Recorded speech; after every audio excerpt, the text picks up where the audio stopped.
Thank you for staying with us. You're watching Morning Cafe. Time now for State of the Nation, a conversation that we must have daily as a country. This morning, we are delighted to be joined by three gentlemen.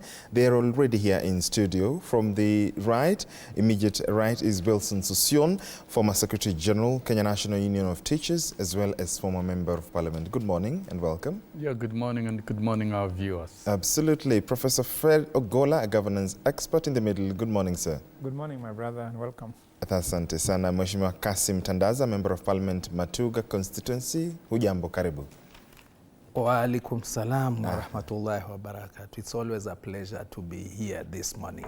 Thank you so much for making time, gentlemen.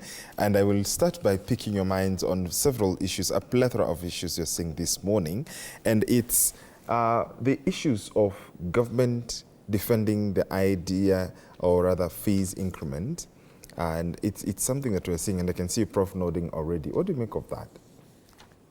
Well, I wouldn't agree with anything like increasing fees, because anytime you increase fees, you push people below the budget line.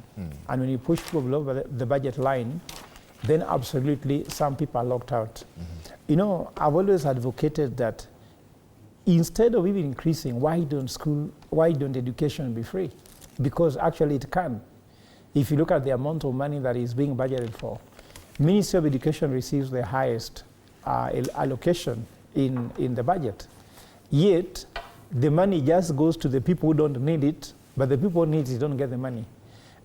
If you look at the amount of salaries, money just going into operational cost and the rest, it is too much that the person who actually deserves it, because education does not take place until someone goes to a classroom, finishes school, and gets a job. But if money is going, for example, talk about planning, monitoring evaluations, workshops, you understand? So if you look at the chunk of the money that goes to education, only around 35% might go to a classroom, 35%. But I'm sure Mr. Sosion here would be more accurate with the exact figures. But from the last time I checked, classrooms are not sufficient. The equipment are not there. Laboratories are not enough. There are not enough teachers. There are not enough infrastructure for school. Yet, we send so much money. So where is this money going if it's not reaching the pupil who deserves it most? Why is it that the government has not been able to ensure, for example, we are going to grade 9, isn't it? Now, which classroom are they going to sit in?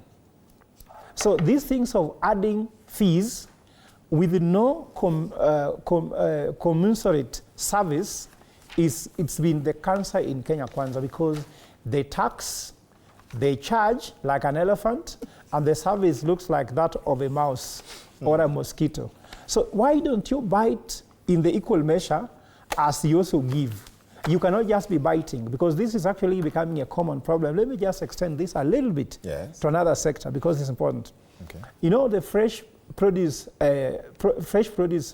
farmers in Kenya, KFIS charges them around 585 shillings per kilometer to drive to inspect their farms.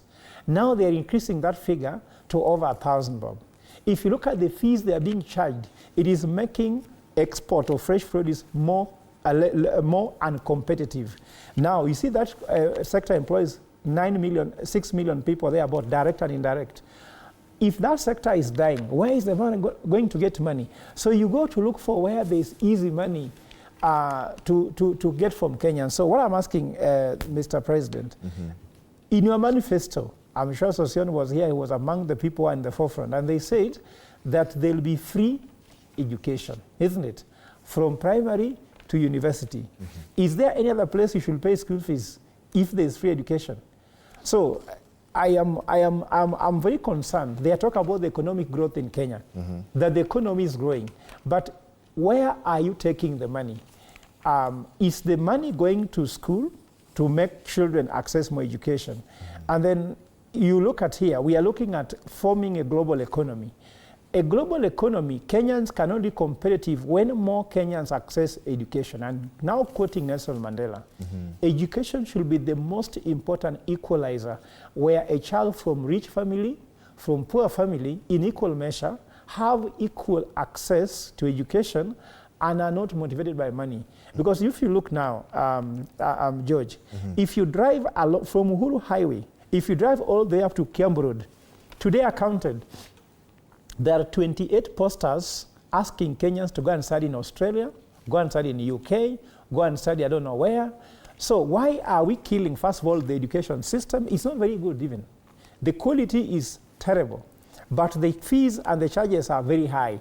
So that means that the people can afford, even ignore now, it's even cheaper now to take your child outside the country, get better quality with the money you have for those who can afford it, instead of putting your money in the country. For me, that is the biggest problem we have in the country. So education system needs to be completely revamped. Mheshimiwa Sosion, of course, you know a lot about the education system.